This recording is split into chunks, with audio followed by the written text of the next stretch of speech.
Arif sir നമസ്കാരം. കാസർഗോഡ് നിന്ന് പുതിയൊരു വാർത്ത വന്നിട്ടുണ്ടായിരുന്നു കഴിഞ്ഞ ദിവസം. അതായത് കാസർഗോഡുള്ള ഒരു യുവതിയെ വാട്സാപ്പിലൂടെ മുത്തലാഖ് ചെയ്തു. വിദേശത്തുള്ള ഭർത്താവാണ്. ഈ പറയുന്നത് പോലെ പുള്ളി ആവശ്യപ്പെട്ട പണം കൊടുക്കുകയും സ്വർണ്ണാഭരണങ്ങൾ കൊടുക്കുകയും ഒക്കെ ചെയ്തിട്ടും വീണ്ടും പണം ആവശ്യപ്പെടുകയും പണം കിട്ടിയതിന് ശേഷം വാട്സാപ്പിലൂടെ മുത്തലാഖ് ചൊല്ലുകയുമായിരുന്നു. ഇത്രയധികം നിയമങ്ങളൊക്കെ വന്നിട്ടും എന്തുകൊണ്ടാണ് ഇത് വീണ്ടും വീണ്ടും ഇങ്ങനെ ആവർത്തിക്കപ്പെടുന്നത് എന്നാണ് സംശയം. നമ്മുടെ നാട്ടിൽ സാധാരണ ഒരു നിയമമൊക്കെ കൊണ്ടുവരുമ്പോൾ, പ്രത്യേകിച്ച് ഇപ്പോൾ കേരളത്തിലിരുന്നൊക്കെ നമ്മൾ നോക്കുന്ന സമയത്ത് നമ്മൾ 100% ലിറ്ററസി ഉള്ള നാടാണല്ലോ. ഒരു പ്രശ്നം ഉണ്ടായിട്ട് അതിനെ പരിഹരിക്കാൻ വേണ്ടിയിട്ടൊരു നിയമം നമ്മൾ കൊണ്ടുവരുന്നത് നമ്മൾ ശ്രദ്ധയിൽപ്പെട്ടിട്ടുണ്ടാവും. അതേപോലെ തന്നെ ഒരു നിയമം കൊണ്ടുവന്നതിന് ശേഷം എന്നിട്ട് പിന്നെ അത് ആളുകൾക്ക് ഉപകാരപ്പെടുന്ന അവസ്ഥയിലേക്കും വരുന്നത് നമുക്ക് കാണാം. അതായത് ഒന്നുകിൽ നിയമം ആദ്യം വരുന്നു, അതല്ലെങ്കിൽ നിയമം രണ്ടാമത് വരുന്നു. ഇതാണ് ഇവിടെ സാധാരണ നമ്മൾ കാണുന്ന ഒരു കാര്യം. ഈ ഒരു മുത്തലാഖിൻ്റെ വിഷയം എന്ന് പറഞ്ഞു കഴിഞ്ഞാൽ ഇതിലൊരു വിചിത്രമായൊരു കാര്യമുണ്ട്. മുത്തലാഖ് നിരോധനം എന്ന് പറയുന്നൊരു സംഭവം ഇവിടെ വന്നപ്പോൾ ഒക്കെ നമ്മൾ കേട്ടിട്ടുണ്ടാവും. അതെവിടെയാണ് നടക്കുന്നത്, അത് ഇത്ര വലിയൊരു ഇഷ്യൂ ആക്കേണ്ട കാര്യം എന്താ ഉള്ളത്, ഇതൊക്കെ എവിടെയെങ്കിലും ഏതെങ്കിലും സ്ഥലങ്ങളിലൊക്കെ ഒറ്റപ്പെട്ട സംഭവം എന്നൊക്കെ പറഞ്ഞ് നടക്കുന്ന സംഗതി, അതിന് വേണ്ടിയിട്ട് ഇതേപോലെ ഒരു നിയമമൊക്കെ ഉണ്ടാക്കുന്നത് ഇത് BJPയുടെ ഒരു കളി മാത്രമാണ് എന്നൊക്കെ പറഞ്ഞിട്ടായിരുന്നു ഇതിനെ ഇവിടെ ഡിഫെൻഡ് ചെയ്തിരുന്നത്. കേരളത്തിലടക്കം അത് തന്നെയായിരുന്നു. ഇവിടുത്തെ അതിൻ്റെ നിയമം പാസ്സാക്കുന്ന സമയത്ത് ചില മന്ത്രിമാർ വിട്ടുനിന്നതും അതുപോലെ ഈ വിഷയം ഒരു വിഷയമേ അല്ല എന്ന് പറഞ്ഞ മാധ്യമങ്ങളും ഒക്കെ ഇവിടെ ഉണ്ടായിരുന്നു. ഇന്നിപ്പോൾ അവരുടെ മുന്നിലേക്ക് ഈ സംഗതി ഇങ്ങനെ വരുന്നത് എന്തുകൊണ്ടാണ്? ഇത് അറസ്റ്റ് ചെയ്യപ്പെടുന്നതുകൊണ്ടും ഇതിൻ്റെ പേരിൽ കേസെടുക്കുന്നതുകൊണ്ടും പരാതിപ്പെടുന്നതുകൊണ്ടും മാത്രമാണ് നമ്മളിത് അറിയുന്നത്. അപ്പോൾ ഞാൻ പറഞ്ഞു വന്നത്, ഈ വിഷയം പണ്ടേ ഇവിടെ ഉണ്ട്. ഇത് മുന്നേ തന്നെ മുസ്ലിം വീടുകളിൽ നടക്കുന്ന ഒരു വിഷയമാണ്. ഇതാരും അറിയാറുണ്ടായിരുന്നില്ല എന്നുള്ളതാണ്. കാരണം ഇസ്ലാമിൻ്റെ ഒരു വിഷയമായിട്ട് വരുന്ന സമയത്ത് അവിടെ മറ്റൊരു പ്രോബ്ലം കൂടി ഉണ്ട്. അത് വ്യക്തി നിയമം ആണ് ഇതിനകത്തെല്ലാം ബാധകമാവുക.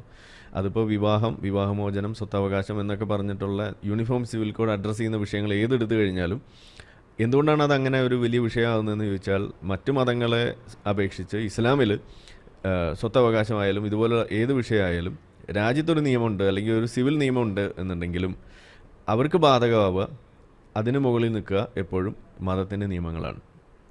ഇപ്പോൾ മുത്തലാഖിനെ കുറിച്ച് പറയുമ്പോൾ അതിനകത്ത് വേറെ ചില ഇൻട്രിക്കസീസ് ഉണ്ട്. അതല്ലെങ്കിൽ അതിന് മതപരമായിട്ടുള്ള ചില ചിട്ടവട്ടങ്ങളും കൂടി അതിനകത്ത് നമ്മൾ പാലിക്കേണ്ടതൊക്കെ ഉണ്ട്. അത് മനസ്സിലാക്കാൻ എളുപ്പമായിരിക്കില്ല. പക്ഷേ വേറെ ചില കാര്യങ്ങളുണ്ട്. ഇപ്പോൾ ഒരു കാലത്ത് നമ്മുടെ നാട്ടിൽ സ്ത്രീകൾക്ക് വിവാഹമോചനം എന്ന് പറയുന്നൊരു വിഷയം, അത് മുസ്ലിം സമുദായത്തിൽ വരുന്ന സമയത്ത് നമ്മൾ സ്വാതന്ത്ര്യമൊക്കെ നേടുന്നതിന് മുന്നേ തന്നെ ഉണ്ടായിരുന്നൊരു കാലഘട്ടം എടുത്തു നോക്കിക്കഴിഞ്ഞാൽ എങ്ങനെയാണ് ഈ ഖുല നിയമങ്ങൾ, ഫസ്ക് ഇതുപോലുള്ള സാധനങ്ങളൊക്കെ വന്നതെന്നുള്ളത് ഒന്ന് പരിശോധിച്ചാൽ അതിലും ഇതേപോലെ ഒരു തമാശയുണ്ട്. കാരണം അന്ന് സ്ത്രീകൾക്ക് ഈ വിവാഹമോചനം നേടാനുള്ള ഒരു രീതി ഇസ്ലാം കൽപ്പിച്ചു കൊടുക്കുന്ന സംഗതി പോലും അവർക്ക് വേണ്ട രീതിയിൽ ലഭിക്കുന്നുണ്ടായിരുന്നില്ല. അപ്പോൾ ഇവരെന്ത് ചെയ്യാൻ തുടങ്ങി? ഇവർ മതം ഉപേക്ഷിക്കാൻ തുടങ്ങി. അപ്പോൾ ഇസ്ലാമിൽ മതം ഉപേക്ഷിച്ച് കഴിഞ്ഞാലുള്ള പ്രധാനപ്പെട്ട ഒരു വ്യത്യാസം എന്ന് പറഞ്ഞാൽ, അതാണായിക്കോട്ടെ പെണ്ണായിക്കോട്ടെ, വിവാഹബന്ധത്തിലിരിക്കുമ്പോൾ ഒരാൾ ഇസ്ലാമിൽ നിന്ന് പുറത്തു പോയാൽ ഓൺ ദ സ്പോട്ട് വിവാഹം റദ്ദാവും. അപ്പോൾ പിന്നെ ആ വിവാഹം അവിടെ ഉണ്ടാകില്ല. അങ്ങനെ അവർക്ക് വിവാഹത്തിൽ നിന്ന് മോചനം നേടാൻ ഒരു എളുപ്പവഴിയാണ്. ഇതാണ് ഒരു കാലത്ത് നിന്നിരുന്നത്. അപ്പോൾ ഇത് മനസ്സിലാക്കിയിട്ട് കുറേ മുസ്ലിം സ്ത്രീകൾ അങ്ങനെ മതം ഉപേക്ഷിച്ചുകൊണ്ട് വിവാഹമോചനം നേടാൻ തുടങ്ങിയപ്പോൾ അതൊരു വലിയ പ്രശ്നമായിട്ട് മനസ്സിലാക്കിയിട്ട് അന്ന് ഇവരെല്ലാവരും കൂടിയിരുന്നിട്ടാണ് ഈ സ്ത്രീകളുടെ വിവാഹമോചനം സംബന്ധിച്ചിട്ടുള്ള ഖുല നിയമങ്ങളും അതുപോലുള്ളതൊക്കെ വരുന്നത്. അപ്പോൾ അതിൽ നമുക്ക് കാണാം, ഈ മുസ്ലിം പുരുഷൻ്റെ നിയമമാണെങ്കിലും ശരി, സ്ത്രീയുടെ ആണെങ്കിലും ശരി, പുരുഷനെ സംബന്ധിച്ചിടത്തോളം തൊലാഖ് എന്ന് പറയുന്ന ഒരു സംഗതി വന്നാൽ അത് ഓൺ ദ സ്പോട്ട് അത് റദ്ദാണ്. അതിനകത്ത് സ്ത്രീയുടെ അനുവാദത്തിൻ്റെയോ സ്ത്രീയുടെ ഏതെങ്കിലും തരത്തിലുള്ള ഒരു കൺസെൻറ്റിൻ്റെയോ ആവശ്യം വരുന്നില്ല. അവരുടെ ഭാഗം പോലും കേൾക്കേണ്ട കാര്യമില്ല. പുരുഷന് വേണ്ടെങ്കിൽ വേണ്ട, കാരണം പോലും ബോധിപ്പിക്കേണ്ട കാര്യമില്ല. അതേസമയം സ്ത്രീയെ സംബന്ധിച്ചിടത്തോളം സ്ത്രീക്കും തുല്യമായ വിവാഹമോചന അവകാശം ഉണ്ടെന്നാണ് പലപ്പോഴും കൊട്ടിഘോഷിക്കുക. അങ്ങനെ ഒരു അവകാശമില്ല. സ്ത്രീക്ക് അപ്ലൈ ചെയ്യാം, അല്ലെങ്കിൽ ഇതിനു വേണ്ടിയിട്ട് വാദിക്കാം. അപ്പോഴും പുരുഷൻ സമ്മതിക്കണം, അല്ലെങ്കിൽ ഏതെങ്കിലും മേലധികാരി സമ്മതിക്കണം ഇത് സ്ത്രീക്ക് വിവാഹമോചനമാണ് എന്നുള്ള രീതിയിൽ. ഇതാണ് ഇസ്ലാമിലെ ഈ വിവാഹമോചനം സംബന്ധിച്ചിട്ടുള്ള വളരെ കടുകട്ടിയായിട്ടുള്ള നിയമം എന്ന് നമുക്ക് പറയാം. അപ്പോൾ ഈ ഒരു ഘട്ടത്തിലാണ് പുരുഷൻ എടുക്കുന്ന ഈ മുത്തലാഖ് എന്ന് പറയുന്നത്. അത് സത്യത്തിൽ ഇസ്ലാമിൽ പറയുന്ന പ്രകാരം ഈ തലാഖിൻ്റെ നിയമം അത് 3 ഘട്ടങ്ങളിലായിട്ട് ചെയ്യണമെന്നാണ് പറയാം. പക്ഷേ മറ്റ് ചില അവസരങ്ങൾ, ഇപ്പോൾ നിക്കാഹ് ഹലാല എന്നൊക്കെ പറയുന്ന വിഷയമുണ്ട്. 3 തവണ നിങ്ങൾ വിവാഹമോചനം നടത്തി കഴിഞ്ഞാൽ, ശരിയായ രീതിയിൽ നടത്തി കഴിഞ്ഞാൽ, വീണ്ടും അതേ ഭാര്യയെ, പഴയ ഭാര്യയെ വീണ്ടും നിങ്ങൾക്ക് കല്യാണം കഴിക്കണമെന്നുണ്ടെങ്കിൽ ഒരു ഇടക്കെട്ട് കെട്ടണം. ആ ഇടക്കെട്ട് കെട്ടിയിട്ട് അവരെ ഒഴിവാക്കാൻ വേണ്ടിയിട്ട് ഇതേപോലെ 3 തലാഖും വേണമെങ്കിൽ ഒരുമിച്ച് ചെല്ലാം എന്നൊരു മതവിധി ഒരു മൂലയിൽ ഇരിക്കുന്നുണ്ട്. ആ സംഗതിയാണ് ഇന്ന് എല്ലാവരും എടുത്ത് ഉപയോഗിക്കുന്നത്. അങ്ങനെയാണ് ഈ 3 തലാഖ് ഒരുമിച്ച് ചെല്ലുന്ന അവസ്ഥയിലേക്ക് വരുന്നത്. ഇത് ചില സിനിമയിലൊക്കെ നിങ്ങൾ കണ്ടു കാണും. ഇങ്ങനെയുള്ള ചില തമാശ ഒക്കെ ആയിട്ട് അവിടെ പറയുന്നുണ്ട്. ഈ ഇടക്കെട്ട് കെട്ടുന്ന ആളുമായിട്ട് പിന്നെ പ്രണയത്തിലാവുന്നതൊക്കെ വലിയൊരു സിനിമയുടെ ഒരു കഥാതന്തുവായിട്ടൊക്കെ മാറിയിട്ടുണ്ട്. അപ്പോൾ ഈ നിയമമൊക്കെ വരുന്നത് അങ്ങനെയാണ്. ഇതുപോലെയുള്ള കാരണം ഇതുപോലൊരു അവസ്ഥ ഒരു പുരുഷന് ഫേസ് ചെയ്യണ്ട. അതായത് ഒരു സ്ത്രീ അവർ തീരുമാനിക്കുകയാണ് പഴയ പുരുഷനെ വീണ്ടും കല്യാണം കഴിക്കണം എന്നൊരു തീരുമാനം വന്നു കഴിഞ്ഞാൽ, പുരുഷൻ പോയിട്ട് വേറൊരു കല്യാണം കഴിച്ചിട്ട് അതിൽ നിന്ന് വിട്ടു വന്നിട്ട് വീണ്ടും കല്യാണം കഴിക്കുക അങ്ങനെയൊന്നുമില്ല. ഇത് വെറുതെ കല്യാണം കഴിച്ചാൽ മാത്രം പോരാ, ലൈംഗിക ബന്ധത്തിൽ ഏർപ്പെടുകയും കൂടി വേണം. എന്നിട്ട് അവിടുന്ന് നിക്കാഹ് ഹലാല അത് അവസാനിപ്പിച്ചാലാണ് അടുത്ത കല്യാണം കഴിക്കാൻ പറ്റുള്ളൂ എന്നും കൂടിയാണ് ഈ പറഞ്ഞു വെക്കുന്നത്. ഇത് എന്തുമാത്രം ടോർച്ചറാണെന്നൊന്ന് ആലോചിച്ച് നോക്കുക ഒരു സ്ത്രീയെ സംബന്ധിച്ചിടത്തോളം. അപ്പോൾ ഇതൊക്കെയാണ് ഇസ്ലാമിൽ പറഞ്ഞു വെക്കുന്ന കാര്യം എന്ന് പറഞ്ഞാൽ. അപ്പോൾ നമ്മൾ പറയുന്നത് ഇത്രയേ ഉള്ളൂ. ഇതുപോലെ ഒരു കാടൻ സംഗതി, വളരെ അധികം ഡിസ്ക്രിമിനേറ്ററി ആയിട്ടുള്ള ഒരു സംഗതി, വളരെയധികം ബുദ്ധിമുട്ടുണ്ടാക്കുന്ന ഒരു വിഷയം, അവരുടെ ട്രോമയുടെ മേലെ വീണ്ടും ട്രോമയൊക്കെ ഉണ്ടാക്കാൻ സാധ്യതയുള്ളൊരു സംഗതി, ഇതിനെ പരിഹരിക്കാൻ വേണ്ടിയിട്ട്, ഇതിനെ അഡ്രസ്സ് ചെയ്യാൻ വേണ്ടി മുന്നോട്ട് വരുമ്പോൾ നമ്മൾ ആദ്യം പറയുന്നത് എന്താണ്? ഇതൊരു വിഷയമാണെന്നെങ്കിൽ നമ്മൾ ആദ്യം അംഗീകരിക്കണ്ടേ? ഒരു പ്രോബ്ലം ഉണ്ടെന്ന് പറഞ്ഞ് അത് സമ്മതിച്ചാലല്ലേ ഈ പ്രോബ്ലത്തെ അഡ്രസ്സ് ചെയ്യാൻ നമുക്ക് പറ്റുള്ളൂ. ഇവിടെ സംഭവിക്കുന്നത് ഇങ്ങനൊരു വിഷയമേ ഇല്ല എന്ന് പറഞ്ഞുകൊണ്ടിരിക്കുമ്പോൾ നിയമമൊക്കെ അവിടെ ഉണ്ടെങ്കിലും ഇന്ന് ഇത്തരം വാർത്തകൾ വരുമ്പോൾ ഞാൻ അതിൽ കാണുന്നൊരു കാര്യം, ഈ സംഭവം ഇത് ഒറ്റപ്പെട്ട സംഭവമോ അതല്ലെങ്കിൽ ഏതെങ്കിലും നോർത്ത് ഇന്ത്യയിൽ മാത്രം നടക്കുന്ന കാര്യമൊന്നുമല്ല. ഈ 100% ലിറ്ററസി ഉണ്ടെന്ന് പറയുന്നത് നമ്മുടെ കേരളത്തിലും നടക്കുന്ന കാര്യമാണ്. ഇപ്പോൾ എനിക്ക് തോന്നുന്നു ഒരു മാസത്തിൻ്റെ ഇടയിൽ 2ാമത്തെ വാർത്തയാണ് നമ്മളിത് കേൾക്കുന്നത്. അത്രമാത്രം ഒറ്റപ്പെട്ട സംഭവങ്ങളായിട്ട് ഇത് മാറുന്നു എന്നും കൂടിയാണ്. മാസത്തിൽ 2 വീതമൊക്കെ നടക്കാൻ മാത്രം ഒറ്റപ്പെട്ട സംഭവങ്ങളായി മാറി എന്നുള്ളതാണ് നമ്മളിതിനകത്ത് കാണുന്നത്. യെസ്, ഇതിൽ ഒരു പ്രധാനപ്പെട്ട കാര്യം, അതായത് ഈ 21 വയസ്സുള്ള ഒരു യുവതിയാണ് ഇവിടെ ഈ മുത്തലാഖ് ഇരയാക്കപ്പെട്ടിട്ടുള്ളത്. അപ്പോൾ ആ യുവതി വളരെ ധൈര്യത്തോടെ നിന്നു. മാത്രമല്ല ആ കുട്ടിയുടെ പിതാവ് വളരെ ശക്തമായി ഇതിൽ പ്രതികരിച്ചു. അങ്ങനെയാണ് മാധ്യമങ്ങളിലേക്കൊക്കെ ഈ വിവരങ്ങൾ എത്തുന്നത്. പക്ഷെ ഞാൻ ചോദിക്കുന്നത്, മുത്തലാഖ് നിയമം വന്ന സമയത്ത് ഇവിടുത്തെ CPM ഉൾപ്പെടെയുള്ള കക്ഷികൾ, അതായത് ഞാൻ CPMൻ്റെ പേരെടുത്ത് പറഞ്ഞത് പുരോഗമന സ്ത്രീപക്ഷ പാർട്ടിയാണ്, നവോത്ഥാനത്തിനൊക്കെ നേതൃത്വം കൊടുക്കുന്ന പാർട്ടിയാണ് എന്ന് പറയുമ്പോൾ തന്നെ ഇസ്ലാമിൻ്റെ ഒരു കാര്യം വരുന്ന സമയത്ത്, ഉദാഹരണത്തിന് ഈ മുത്തലാഖ് നിയമം വന്ന സമയത്ത് വൃന്ദാക്കാരായിട്ട് പറഞ്ഞത് ഇത് ഒരിക്കലും അംഗീകരിക്കില്ല, ഈ മുത്തലാഖ് നിയമം കേന്ദ്ര സർക്കാർ കൊണ്ടുവരുന്നതിനോട് യോജിക്കാനാവില്ല, ഇത് മുസ്ലിം വിഭാഗത്തെ ടോർച്ചർ ചെയ്യാനുള്ളൊരു നിയമമാണ് എന്നാണ് പറഞ്ഞത്.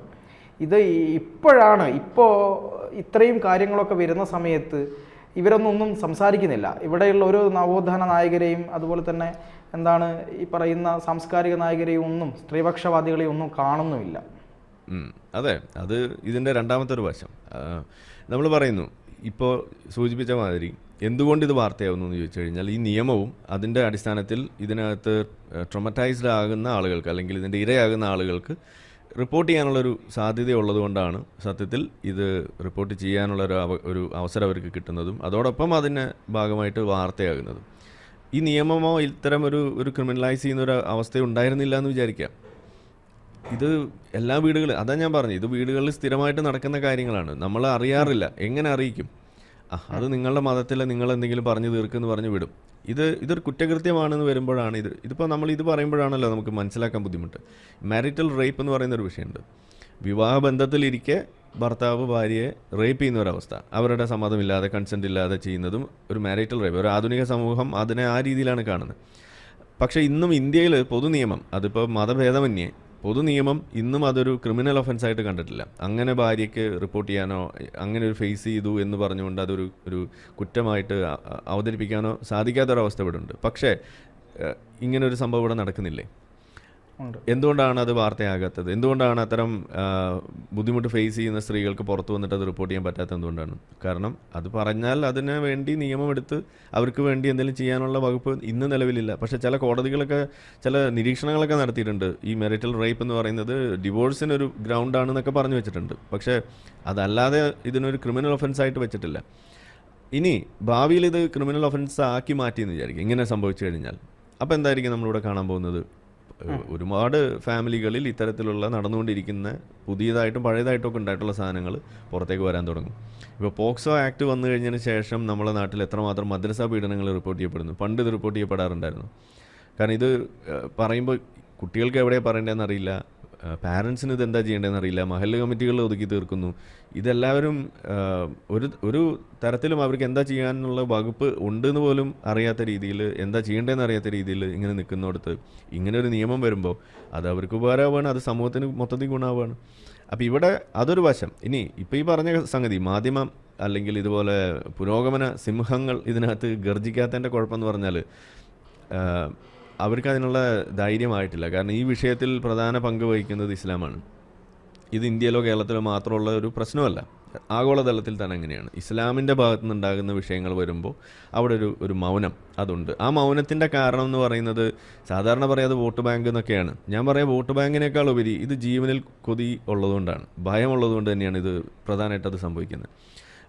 കാരണം ഇത് പറഞ്ഞു കഴിഞ്ഞാൽ വലിയ വലിയ തോതിലുള്ള ടാർഗറ്റഡ് ആയിട്ടുള്ള കാര്യങ്ങൾ അവിടെ നടക്കും. അവരുടെ വ്യക്തിഹത്യ നടത്തുന്നത് മുതൽ അവർക്ക് വേണ്ടി അവർക്കെതിരെ നടത്തുന്ന അറ്റാക്സ് മുതൽ പലതും അതിൻ്റെ ഒരറ്റമാണ് ഈ പറയുന്ന വോട്ട് ബാങ്ക് എന്ന് പറയുന്നത്. വോട്ട് ബാങ്ക് ഒരു വലിയ ഇഷ്യൂ തന്നെയാണ്, ഒരു പ്രീണനം അവിടെ ഉണ്ട്.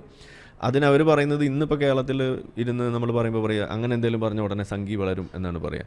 ഞാൻ പറയുന്നു ലോകത്ത് മുഴുവൻ ഇത് നടക്കുന്നുണ്ട്, ലോകത്ത് മുഴുവൻ അങ്ങനെയാണെങ്കിൽ സംഘി ഉണ്ടെന്ന് പറയേണ്ടതായിട്ട് വരും. ഇതല്ല ഇവിടെ സംഭവിക്കുന്നത്. ഈ ഒരു സംഗതിയെ വെച്ചുകൊണ്ട് ഇത് എന്താണ് കമ്മ്യൂണൽ ഹാർമണിയെ ബാധിക്കും എന്ന് പറഞ്ഞിട്ട് നിങ്ങളൊരാളെ കൊല ചെയ്യാൻ അനുവദിക്കുന്ന പോലെയാണ് ഇവിടെ ഇത് സംഭവിക്കുന്നത്. ഇത് മെൻ്റൽ ആൻഡ് ഫിസിക്കൽ ടോർച്ചർ തന്നെയാണ് ഇത്തരം സംഭവങ്ങൾ. അതിനകത്ത് പ്രതികരിക്കേണ്ട ആളുകൾ പ്രതികരിക്കണം. ഏതായാലും അവരും ശബ്ദിച്ചോളും, പക്ഷെ അവർക്കൊരു സൊസൈറ്റിയിൽ ഒരു കോൺഫിഡൻസ് കിട്ടണം. ഇത് പറഞ്ഞാൽ സൊസൈറ്റി നമ്മൾ കൂടെ നിൽക്കും എന്നുള്ളൊരു ധാരണയിൽ അവർക്ക് കിട്ടണം. അത് ഇത്ര നാളുണ്ടായിരുന്നില്ല, പക്ഷേ ഇപ്പോൾ അത് പതിയെ പതിയെ വരുന്നുണ്ട്. അതിൻ്റെ ഭാഗമാണ് ഞാൻ എപ്പോഴും പറയുന്നത്. ഇപ്പോൾ ഓൺലൈൻ മീഡിയ വലിയ പങ്ക് വഹിക്കുന്നുണ്ടെന്ന് ഞാൻ പറയുന്നത്. കാരണം ഇന്നിപ്പോൾ മെയിൻ സ്ട്രീം മീഡിയ പോലും ചില കാര്യങ്ങൾ ഇന്ന് പഴയതിലും വ്യത്യസ്തമായിട്ട് ഇത് റിപ്പോർട്ട് ചെയ്യാൻ തുടങ്ങിയിട്ടുണ്ട്. ഇപ്പോൾ മദ്രസ പീഡനമായാലും ഇതെല്ലാം. അപ്പോൾ ഇതെന്തുകൊണ്ടാണ്? പണ്ട് ഇത് പറയുമ്പോൾ വലിയ ബാക്ക്ലാഷസ് ഉണ്ടാവും. നമ്മൾ ഓർമ്മയുണ്ടാവും മാതൃഭൂമിയുടെ ഓഫീസ് കത്തിച്ചതും. എന്തിനാണ് ഓഫീസിലേക്ക് ഇതുപോലെ കല്ലേറ് നടത്തിയത് അല്ലെങ്കിൽ പത്രം കത്തിച്ച് പ്രതിഷേധിച്ച്? എന്തിനാ? മാതൃഭൂമി ഒന്നും ചെയ്തിട്ടില്ല, പക്ഷേ വേറെ ആരോ പറഞ്ഞ സംഗതി പറഞ്ഞു എന്ന് പത്രത്തിൽ കൊടുത്തു.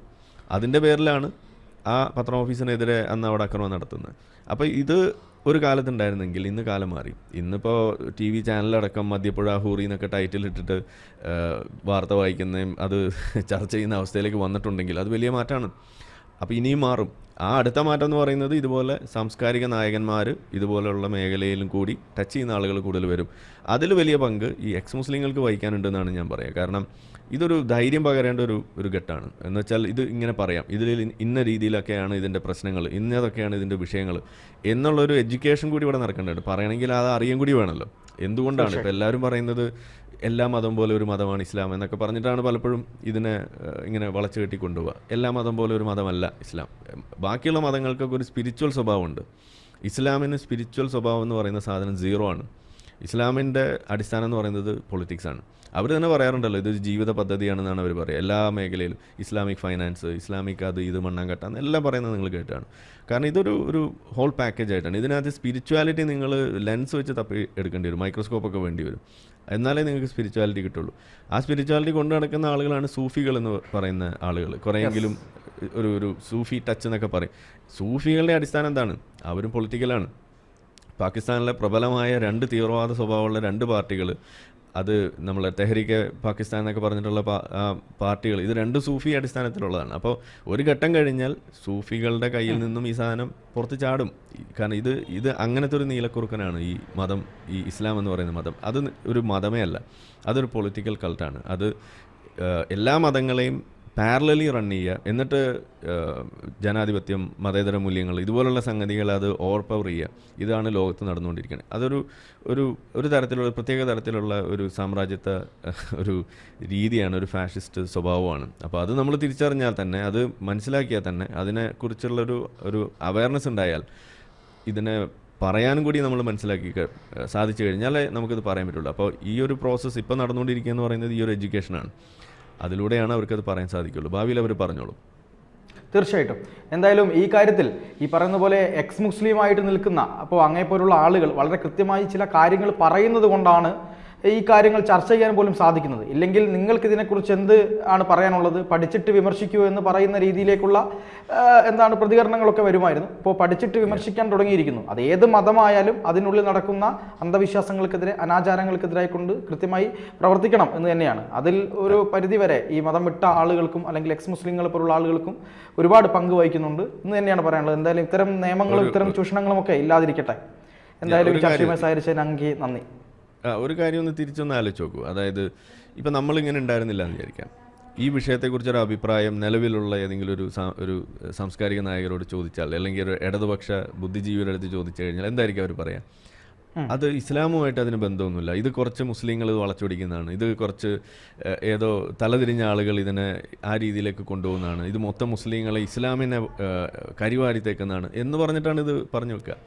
ഇത് നേരെ തിരിച്ചാണ്. ഇത് ഇങ്ങനെ പറയുന്നത് സത്യത്തിൽ മുസ്ലിങ്ങളെ കുഴപ്പത്തിച്ച് അടിക്കുക ചെയ്യുക. നമ്മൾ തിരിച്ചാണ് പറയേണ്ടത്. മുസ്ലിങ്ങൾ സത്യത്തിൽ ഇസ്ലാമിൻ്റെ ഇരകളാണ്. ഈ ഇസ്ലാമിലെ ഈ നിയമമാണ് മുസ്ലിങ്ങൾ അറിഞ്ഞും അറിയാതെയും ഇത് കൊണ്ടു നടക്കുകയും എന്നിട്ട് അവർ പോയി കുഴി ചാടുകയും ചെയ്യുന്നത്. ഇതല്ലേ നമ്മൾ പറയേണ്ടത്. ഇത് നേരെ തിരിച്ച് പറയുമ്പോൾ ഇത് മുസ്ലിം വിരുദ്ധതയ്ക്ക് വഴിവെക്കുകയാണ് ചെയ്യുക. മുസ്ലിങ്ങൾ ഇതെല്ലാം ഇങ്ങനെ അവരുടെ താല്പര്യത്തിന് വേണ്ടി കൊണ്ടു നടക്കുന്നു, അവരുടെ താല്പര്യമാണ് ഈ പ്രശ്നം എന്നുള്ള രീതിയിലേക്ക് വരും. അപ്പോൾ താല്പര്യം ഏത് മുസ്ലിമിനും ഉണ്ടാകാം, ഏത് മുസ്ലിമിനാണ് ഉണ്ടാകാത്തത് എന്ന് കണ്ടെത്താൻ കഴിയാത്തൊരവസ്ഥയുണ്ടെന്ന് വരുമ്പോൾ മുസ്ലിങ്ങളിലുള്ള വിശ്വാസം നഷ്ടപ്പെടുക ചെയ്യുക. കാരണം ഇങ്ങനെയുള്ള പ്രശ്നങ്ങൾ വരുമ്പോൾ പ്രശ്നം എന്തായാലും വർദ്ധിക്കും. അപ്പോൾ ഇത് മുസ്ലിങ്ങൾക്ക് എതിരെയുള്ള ഒരു വിരുദ്ധതയായിട്ട് ഇത് മാറുക ചെയ്യുക. ഇത് നേരെ തിരിച്ചാണ് പറയേണ്ടത്. ഇത് മുസ്ലിങ്ങളാണ് ഇതിൻ്റെ ഇരകൾ. ആദ്യത്തെ ഇരകൾ മുസ്ലിങ്ങളാണ്. അതിൽ തന്നെ ഏറ്റവും പ്രധാനപ്പെട്ട ഇര എന്ന് പറയുന്നത് സ്ത്രീകളാണ്.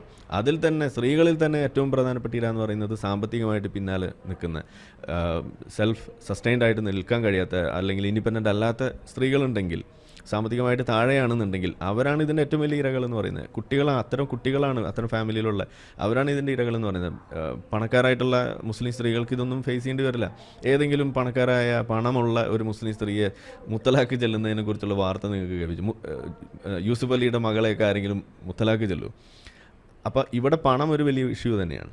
അപ്പം ഇത് സാമ്പത്തികമായിട്ട്, അപ്പം അതാണ് ഞാൻ പറയുന്നത്, മതം എന്ന് പറയുന്നത് ഒരു അതോറിറ്റി, അതൊരു പൊളിറ്റിക്കൽ ഒരു എന്താ പറയുക ബാർഗെയിനിങ് കൂടി നടത്തുന്ന ഒരു സംഗതി കൂടിയാണ്. അതാണ്. ഓക്കെ, തീർച്ചയായിട്ടും. എന്തായാലും അങ്ങ് പറഞ്ഞതുപോലെ മുസ്ലിങ്ങളല്ല പ്രശ്നം, ഇതിൻ്റെ ഒന്നാം നമ്പർ ഇര മുസ്ലിങ്ങൾ തന്നെയാണ്. അത് ആവർത്തിച്ച് പറയേണ്ടിയിരിക്കുന്നു. ആ കാര്യത്തിൽ നമ്മളൊക്കെ പ്രതികരിക്കുന്നു എന്ന് മാത്രമേ ഉള്ളൂ. എന്തായാലും ഇത്തരം നിയമങ്ങൾ മാറ്റപ്പെടട്ടെ. അങ്ങേക്ക് നന്ദി. കൂടുതൽ വാർത്തകളും വിശേഷങ്ങളും നിങ്ങളിലേക്ക് എത്താൻ ABC മലയാളം സബ്സ്ക്രൈബ് ചെയ്യുക, ബെൽ ബട്ടണും അമർത്തുക.